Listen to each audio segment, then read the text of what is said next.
Assalamualaikum warahmatullahi wabarakatuh. Bertemu lagi dengan saya Sahri Wardana, Guru Sales Indonesia Raya. Baik, dalam perkenalan kali ini kita coba akan melanjutkan pembahasan tentang jarak dalam ruang. Namun untuk memaksimalkan penggunaan video ini, kami harapkan agar siswa sekalian sudah membaca tentang definisi titik, garis, serta bidang, karena memang tidak dibahas. Dalam pembahasan selanjutnya kita fokus mengenai jarak dalam ruang. Apa saja yang akan kita bahas? Mari kita perhatikan video berikut ini. Berjumpa lagi dalam seri bahasan matematika. Dalam video kali ini akan fokus membahas permasalahan terkait jarak dalam ruang 3 dimensi, yakni jarak antar titik, kemudian jarak titik terhadap garis, kemudian jarak titik terhadap bidang, dan terakhir jarak garis terhadap bidang. Dalam penentuan jarak, Anda akan sangat memerlukan penguasaan konsep Pitagoras dan penentuan yang saya sebut dengan segitiga solusi. Saya ulangi, segitiga solusi. Segitiga ini nanti akan menjadi kunci pemecahan masalah. Oke, secara umum konsep Pitagoras menyatakan kuadrat sisi terpanjang pada segitiga siku-siku akan sama dengan jumlah kuadrat dari sisi-sisi lainnya. Secara umum kita bisa buat bahwa teorem Pitagoras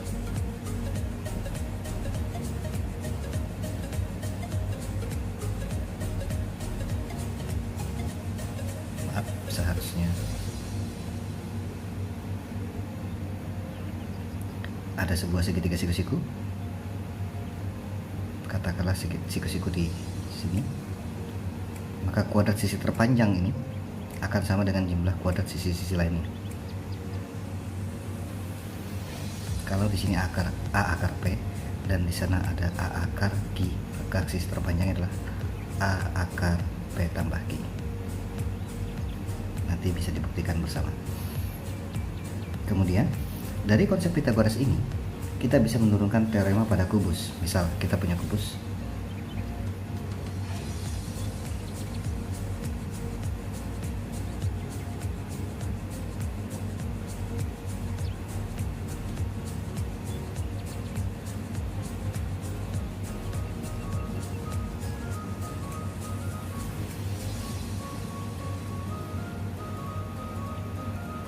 jangan lupa dalam penamaan sebuah penamaan dalam bangun ruang, titik awal itu dimulai dari sisi paling dekat dengan penulis, sebelah kiri bagian bawah A, kemudian memutar berlawanan arah jarum jam.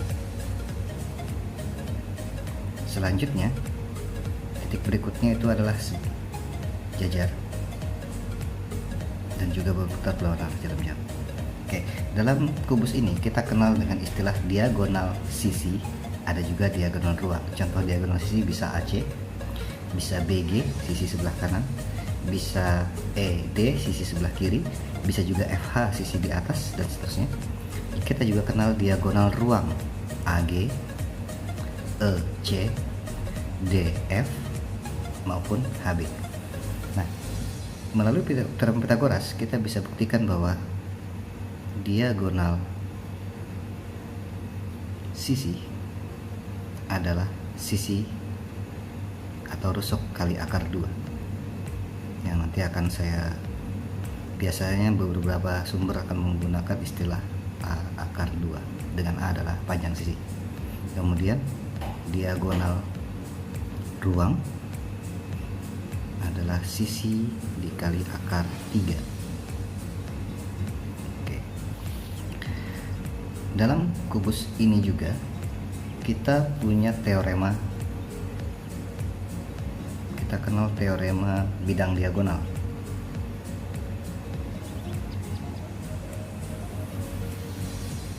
Saya akan ambil contoh bidang diagonal ACGE.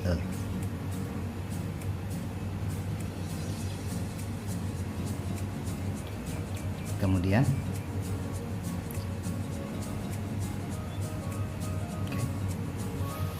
bidang diagonal ini nanti akan dipotong oleh dua bidang lainnya, yakni bidang BDE dengan bidang CFH.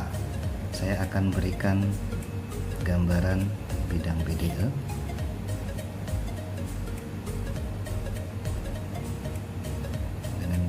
CFH.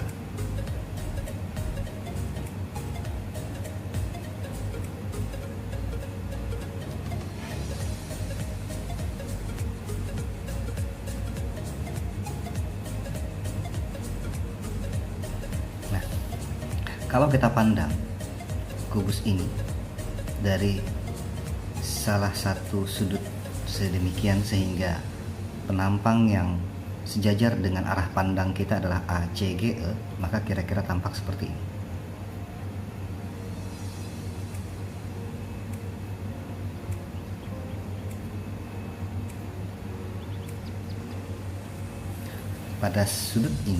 Pada sudut pandang ini, seakan-akan titik B dengan D itu berimpit, padahal B-nya di depan dan D-nya di bagian belakangnya. Kemudian dari sudut pandang ini pula, titik F dengan H seakan-akan berimpit dengan posisi F sebenarnya di depan dan H-nya di belakang. Sehingga bidang BDE itu kira-kira akan terwakili oleh garis ini saja. Kemudian dari sudut pandang ini pula bidang CFH akan terwakili oleh garis ini saja. Nah, diagonal ruang AG akan terbagi 3 sama panjang oleh 2 bidang tadi dengan perpotongan semu membentuk siku-siku atau tegak lurus. Ini yang saya sebut dengan teorema bidang diagonal. Mungkin ketika Anda menemukan dalam sumber lainnya Anda akan menemukan nama lain, tapi secara umum konsepnya kira-kira begitu. Kemudian ada satu konsep lain dalam menentukan jarak dalam ruang 3 dimensi adalah konsep proyeksi. Proyeksi ini secara umum adalah pencerminan objek terhadap objek lain. Jadi saya bisa tulis proyeksi adalah pencerminan sebuah objek atau benda pada objek lain. Nah, pencerminan ini nanti akan menghasilkan sebuah bayangan yang disebut dengan hasil proyeksi. Kemudian ada garis semu yang menghubungkan antara objek awal dengan hasil proyeksi, nanti akan kita sebut dengan garis proyeksi. Satu hal yang tidak boleh kita lupakan bahwa garis proyeksi itu selalu tegak lurus dengan hasil proyeksi. Ilustrasinya kira-kira begini. Saya punya objek, katakanlah titik A, akan kita proyeksikan terhadap sebuah ruas garis L misalnya. Maka proyeksi A itu harus dicerminkan atau dijatuhkan tegak lurus terhadap L. Jadi A tidak dijatuhkan ke sini karena sudutnya tidak tegak lurus. A juga tidak dijatuhkan ke sana. Namun A akan dicerminkan atau dijatuhkan kira-kira seperti ini. Kalau saya sebut di sini A aksen, maka objek A diproyeksikan terhadap garis L akan menghasilkan titik proyeksi A aksen. Garis proyeksi yang dimaksud tadi adalah garis yang menghubungkan antara A dengan A aksen, dan itu selalu tegak lurus terhadap bidang proyeksi. Kira-kira ini yang akan nanti membantu kita dalam memecahkan jarak. Sebagai contoh pertama, kita akan membahas masalah seperti ini. Diketahui kubus ABCD EFGH dengan sisi 10 cm, kemudian titik T adalah perpotongan antara diagonal EG dengan FH. Kita diminta menentukan jarak antara titik A ke titik T.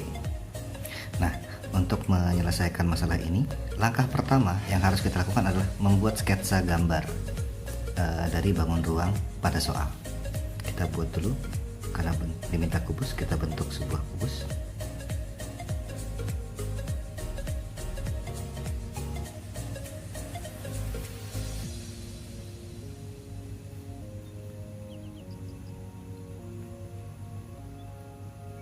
Ingat tadi penamaan dimulai dari bawah kiri depan, kemudian berputar berlawanan arah jarum jam,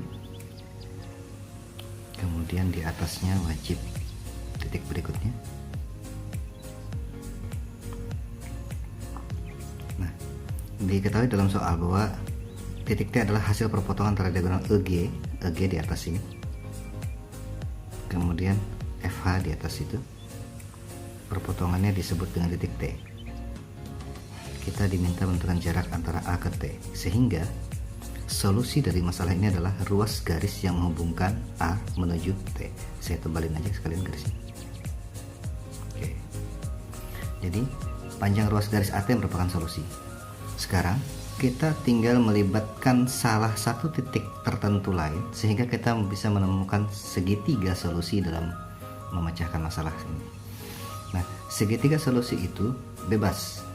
Hanya saja untuk tujuan mempermudah perhitungan, usahakan agar titik yang dipilih nanti akan membentuk segitiga siku-siku.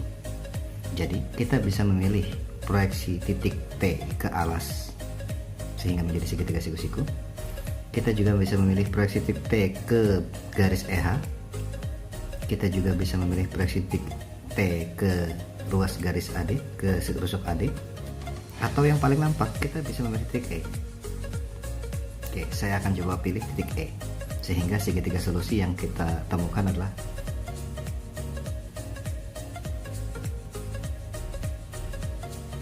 A, E, T. Kira-kira nampak seperti ini.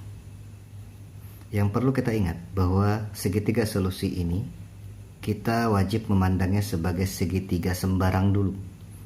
Sehingga kemudian informasi-informasi berikutnya lah yang bisa memastikan kita jenis segitiga apa tepatnya segitiga solusi ini. Oke. Pertama, bahwa ET itu adalah ruas garis pada atap. Kemudian karena rusuk AE sebagai tiang ini tegak lurus terhadap atap, maka otomatis AE juga akan tegak lurus terhadap semua garis yang terletak pada bidang atap, salah satunya ET. Dalam hal ini AE akan tegak lurus terhadap ET, sehingga di sini tegak lurus. Dari keterangan ini kita bisa simpulkan bahwa ini adalah segitiga siku-siku yang siku-siku pada titik E. Nah, kemudian kita akan coba ingat yang akan kita tuju adalah AT. Untuk itu, karena ini segitiga siku-siku, kita akan menggunakan konsep Pitagoras. Dan Pitagoras kita perlukan sisi-sisi AE dengan ET. AE ini adalah sisi pada kubus, diketahui pada soal 10 cm. Satuannya tidak saya tulis sekarang. Kemudian ET, kalau kita perhatikan, ET itu adalah karena T adalah titik tengah antara diagonal sisi atas EG, maka ET itu adalah setengahnya. ET sama dengan setengah dari diagonal sisi EG. Karena EG adalah diagonal sisi, maka secara teorema yang sudah kita bahas di awal tadi adalah sisi atau A akar 2, sisinya adalah 10, sehingga panjang ET adalah 5 akar 2. Kita letakkan di sini.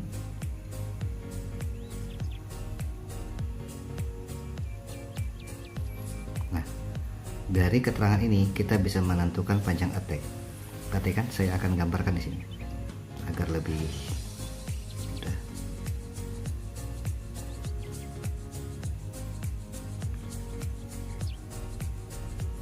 Lima kali, kalau untuk itu dengan teorema Pythagoras tadi kita akan ubah 10 menjadi 5 kali sekian. Dalam hal ini 5 dikali 2 sama-sama punya koefisien 5, maka kita nyatakan 2 ini sebagai bentuk akar, yakni 5 kali akar 4. Dengan teorema tadi kita bisa simpulkan langsung dengan 5 akar 2 tambah 4 sama dengan 5 akar 6, sehingga jarak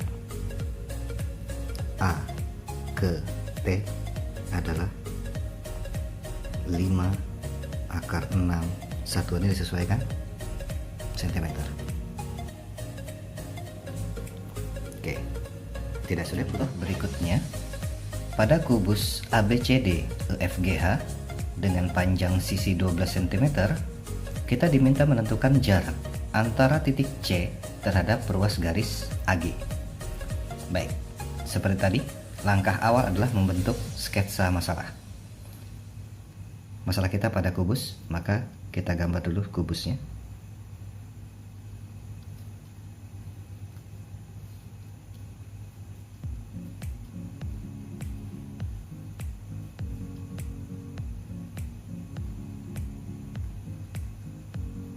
Pemberian nama dimulai dari depan, kiri, bawah, berputar berlawan arah jarum jam.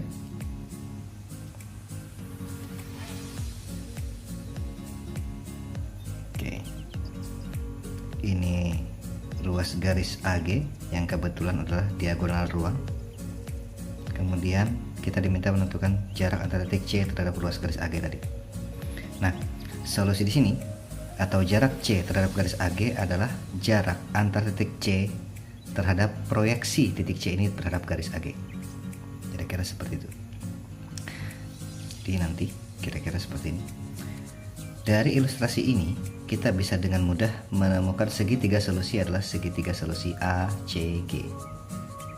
Akan sangat mudah bagi kita menentukan segitiga solusi untuk kasus titik terhadap garis. Libatkan saja titik-titik yang terlibat C, A, G.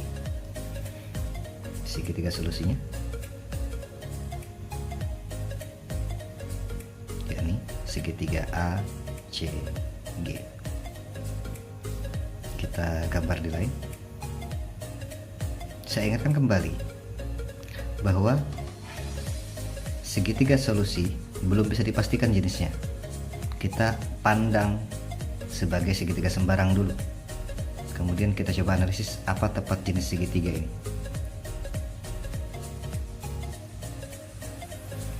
Baik. Dari sini CG adalah tiang, dan tiang ini tegak lurus terhadap sebidang alas. Karena AC itu adalah salah satu garis pada bidang alas, sehingga tiang CG akan tegak lurus juga terhadap garis AC, sehingga akan tegak lurus di sini. Karena ada salah satu sudut tegak lurus atau siku-siku, maka segitiga ini berjenis segitiga siku-siku. Nah, kemudian tadi dikatakan bahwa jarak C terhadap AG adalah jarak atau panjang garis proyeksi C ke luas garis AG. Dalam segitiga ini ke sisi AG. Nah, kita lihat di sini, kita coba temukan nilai-nilai yang sesuai dengan apa yang diketahui soal. Sisi, kalau begitu sisi CG adalah 12 cm. Saya tidak tulis satuan sekarang, nanti di akhir aja. Kemudian kita lihat AC. AC ini adalah diagonal sisi pada alas.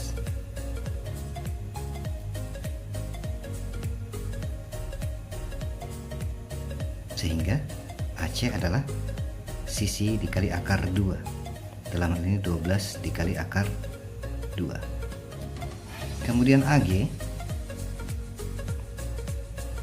itu adalah diagonal ruang.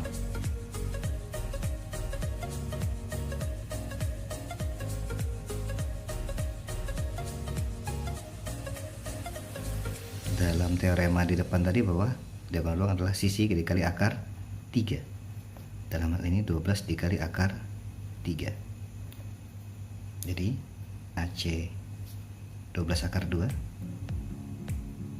dengan AG 12 akar 3.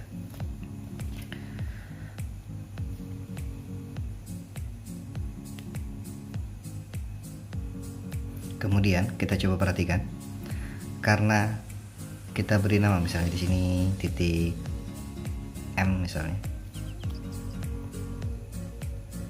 M ini adalah proyeksi titik C pada ruas garis AG, sehingga CM secara konsep itu wajib tegak lurus terhadap AG. Nah, kita coba ingat kembali, rumus dasar dari menentukan rumus luas segitiga adalah setengah alas kali tinggi. Kemudian alas dengan tinggi itu wajib saling tegak lurus. Perhatikan, Kalau kita memandang AC sebagai alas, maka dalam kasus ini tinggi segitiga ini harus CG. Sebaliknya, jika kita pandang AG sebagai alas, maka CM itu wajib menjadi tingginya. Nah, kita juga tahu bahwa bagaimana perhitungannya, bahwa luas segitiga itu adalah tetap. Jadi saya tuliskan dulu bahwa luas akan tetap bagaimanapun perhitungannya. Luas segitiga adalah setengah alas kali tinggi. Di sini juga setengah alas kali tinggi. Karena pemilihan alas dan tingginya berbeda, kita beri indeks yang berbeda. Pemilihan pertama indeks 1, pemilihan kedua indeks 2. Kemudian seandainya alas pertama saya pilih AC, maaf, dalam bentuk ini kedua ruas kita kali dengan 2, sehingga setengah kali 2 menjadi 1, cukup A1 kali T1 saja. Ruas kanan pun demikian, setengah kali 2 menjadi 1. Kemudian kita lanjutkan tadi, seandainya saya memilih alas pertama adalah AC, maka tingginya wajib tegak lurus terhadap AC, dalam hal ini CG. Kemudian seandainya saya memilih alas kedua itu adalah AG, nah tinggi kedua adalah CM atau solusi dari masalah kita. Jadi saya tuliskan T2 gitu saja. Kemudian agar T2 menjadi sebuah solusi, dia harus sendirian pada salah satu ruas. AG sebagai pengali akan menjadi pembagi di ruas lainnya.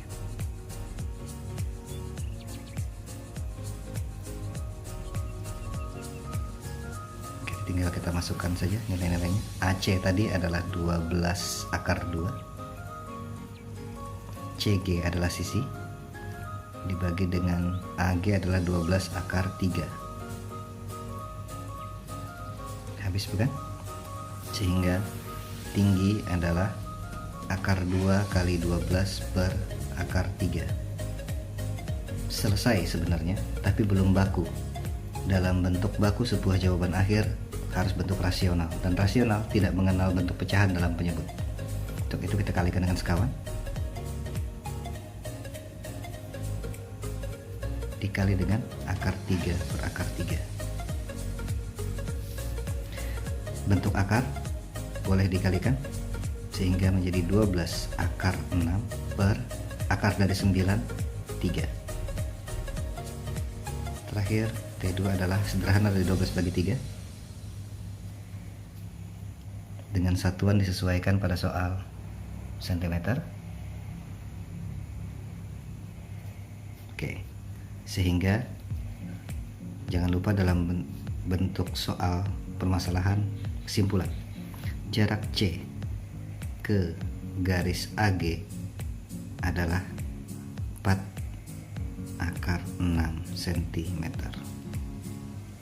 Selanjutnya kita akan membahas contoh jarak titik terhadap bidang pada kasus berikut ini. Pada sebuah limas segi 4 beraturan T ABCD dengan AB 10 cm kemudian rusuk TA 13 cm, kita diminta menentukan jarak titik A ke bidang BTC. Oke, kita coba gambar dulu sketsanya. Saya akan mencoba gambar alasnya dulu. Kemudian kata-kata beraturan itu artinya titik itu proyeksinya tepat di tengah-tengah.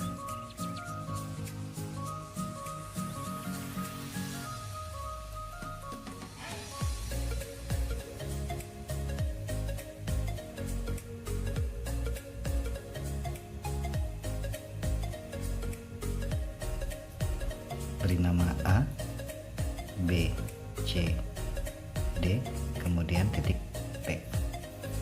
Kita diminta menentukan titik A, jarak A ke bidang ini. Nah, perlu kita ketahui bahwa bidang BTC itu adalah sebuah wakil dari bidang datar yang sangat luas sekali, luas tak terhingga. Dalam hal ini, bidang BTC bisa kita perluas, sehingga jarak titik A ke bidang tadi itu bisa diwakili oleh jarak sebuah titik di tengah AD, katakanlah itu titik P, ke bidang BTC. sama. Kemudian bidang BTC dalam konteksnya dengan titik P itu dapat diwakili oleh garis proyeksi ini. Garis proyeksi titik T terhadap bidang BC. Katakanlah di sini T aksen. Jadi jarak A ke BTC dalam hal ini bisa diwakili oleh jarak titik P ke garis T aksen. Sehingga kita bisa menemukan segitiga solusi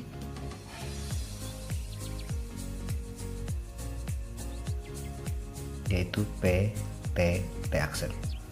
Kita gambar di line.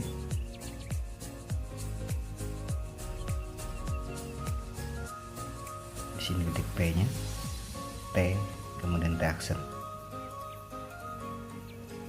Kata-kata beraturan mengakibatkan segitiga ini adalah segitiga sama kaki. Oke. Kemudian kalau kita lihat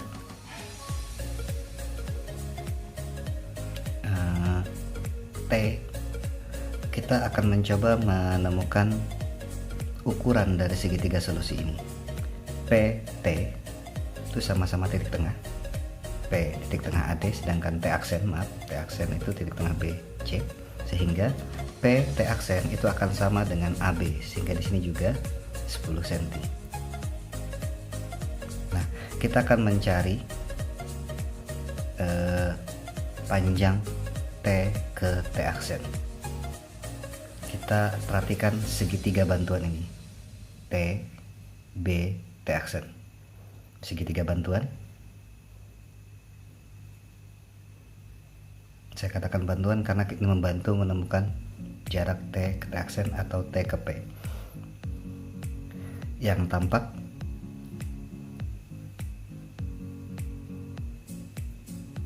B, T aksen, T.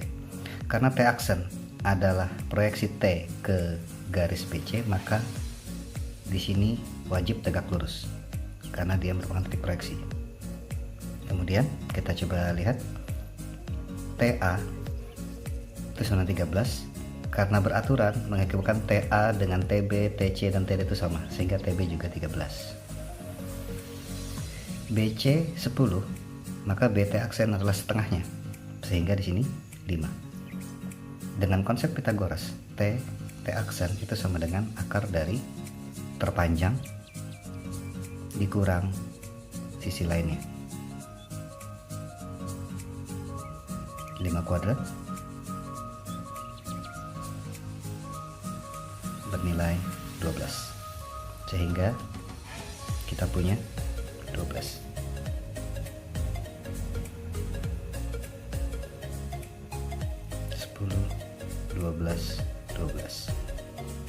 P, T aksen, T.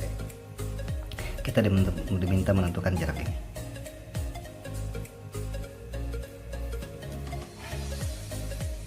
Oke. Dari segitiga ini akan kita pecah menjadi 2 buah segitiga, yakni segitiga bagian atas, kira-kira gambarnya seperti ini, dan segitiga bagian bawahnya, kira-kira gambarnya seperti ini.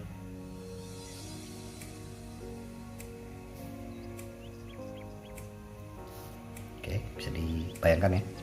Di sini titik P, di sini titik T, di sini titik P, di sini titik T aksen. Kalau saya beri nama jarak tersebut adalah T kecil, maka di sini 12, di sini T sama, di sini 10. Saya misalkan di sini X, maka sisanya adalah 12 keseluruhan dikurang X, sehingga di sini 12 dikurang X, di sini X. Kalau kita perhatikan, karena ini adalah garis proyeksi, maka di sini wajib tegak lurus.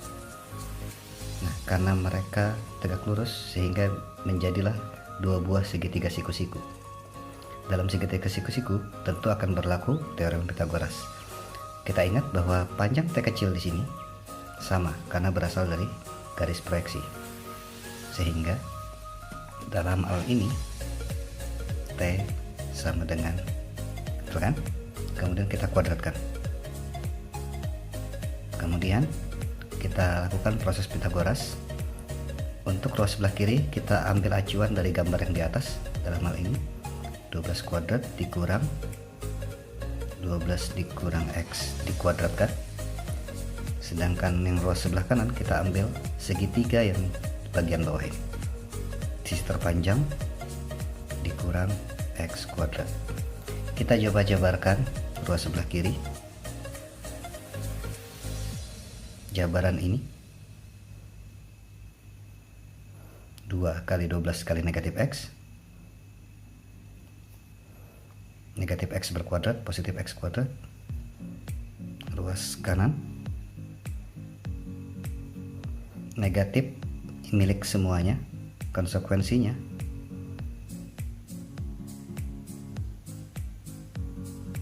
positif negatif. Kita perhatikan ada yang sejenis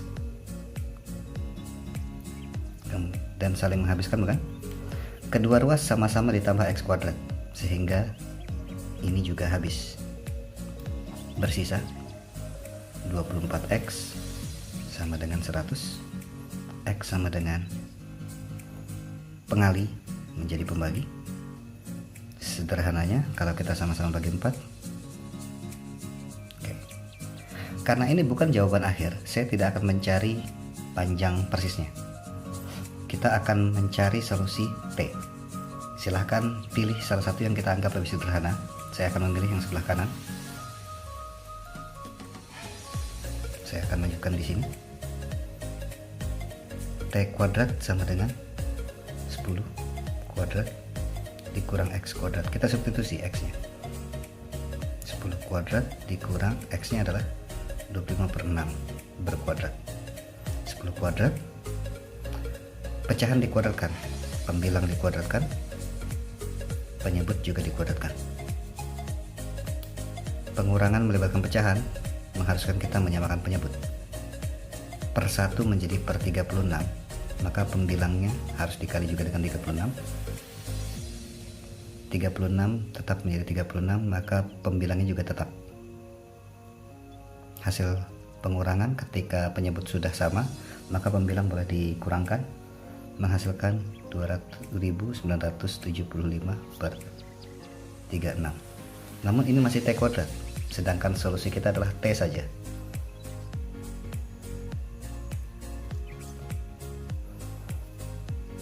Jadi T sama dengan akar dari itu.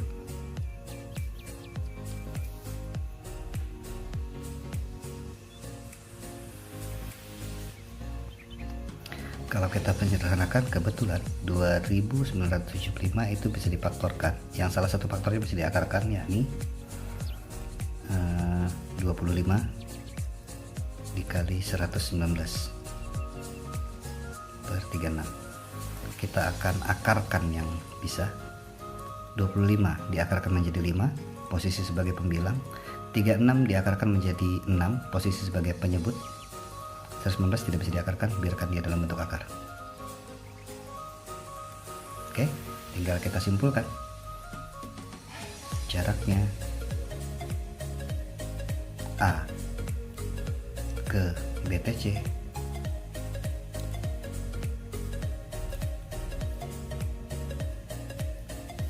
adalah 5/6 akar 119 cm. Selesai. Pada bahasan terakhir ini kita coba memecahkan masalah bagaimana menentukan antara jarak sebuah garis ke bidang. Contohnya pada kasus berikut. Jika pada kubus ABCD EFGH dengan rusuk 12 cm, kita diminta menentukan jarak garis EG ke bidang ACF. Oke, maka pertama ingat sketsanya dulu kan. Kita buat sketsa pada kubus, sehingga kita buat kubusnya dulu.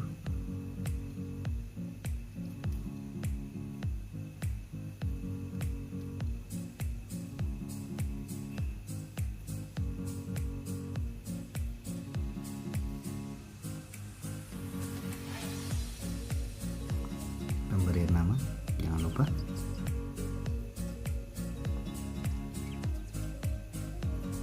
pemberian nama ini sangat berpengaruh. Ketika kita tidak mengikuti sesuai aturan, bisa jadi kita salah menyelesaikan masalah.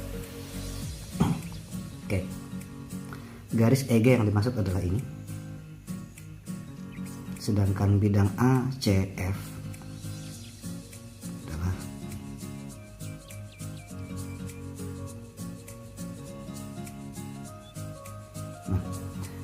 jarak sebuah garis terhadap bidang itu dapat ditentukan jika kita mampu menemukan bidang yang memuat garis dimaksud yang sejajar dengan bidang ACF sebagai acuan jarak tadi. Jadi sederhananya, ketika EG diproyeksikan ke bidang ini, maka EG itu kita anggap harus pada bidang yang sejajar dengan ACF. Kenapa? Karena proyeksi itu wajib tegak lurus, sehingga arah jatuhnya itu akan bisa benar ketika EG tadi terletak pada bidang yang sejajar dengan ACF. Nah, bidang tadi adalah EGD.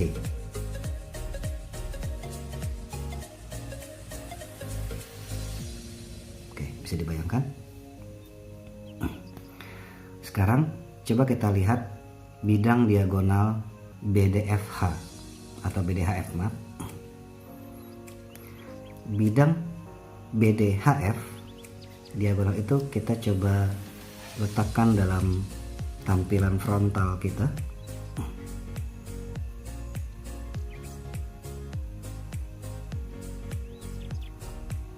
Kita sesuaikan posisi B di sini, F, H, D. Dalam tampilan frontal seperti ini, maka tampak seakan-akan A dengan C berimpit, padahal A-nya di depan, C-nya di belakang. Kondisi yang sama berlaku pula untuk titik E dengan G. E seakan-akan berimpit dengan G, E di depan, G-nya di belakang. EG, garis EG terwakili oleh sebuah titik ini dalam bidang frontal. Kemudian ACF diwakili oleh garis ini. Nah, tadi dikatakan EG tadi akan bisa kita proyeksikan ketika kita mampu menemukan sebuah bidang yang tegak, yang sejajar dengan ACF. Jadi bidang EGD yang diwakili oleh garis seperti ini. Masih ingat teorema bidang diagonal pada kubus? Diagonal HB itu akan dibagi menjadi 3 bagian sama panjang oleh 2 buah bidang ACF dan EDG. Nah, karena masalah kita ada di sini, inilah yang menjadi permasalahan. Jarak antara garis EG ke bidang ini sebenarnya kan ini, tegak lurus. Dan jarak ini akan sama dengan jarak itu. Kita akan mengambil ini saja karena ada pada teorema. Teoremanya adalah diagonal ruang itu terbagi menjadi 3 sama panjang. Yang kita inginkan adalah 1 bagian. Sehingga jarak EG ke ACF akan sama dengan jarak bidang EDG ke ACF. Mengapa harus diwakili oleh sebuah bidang yang sejajar dengan ACF? Nah, kebetulan di sini adalah 1 bagian dari keseluruhan 3 bagian dari sebuah diagonal ruang.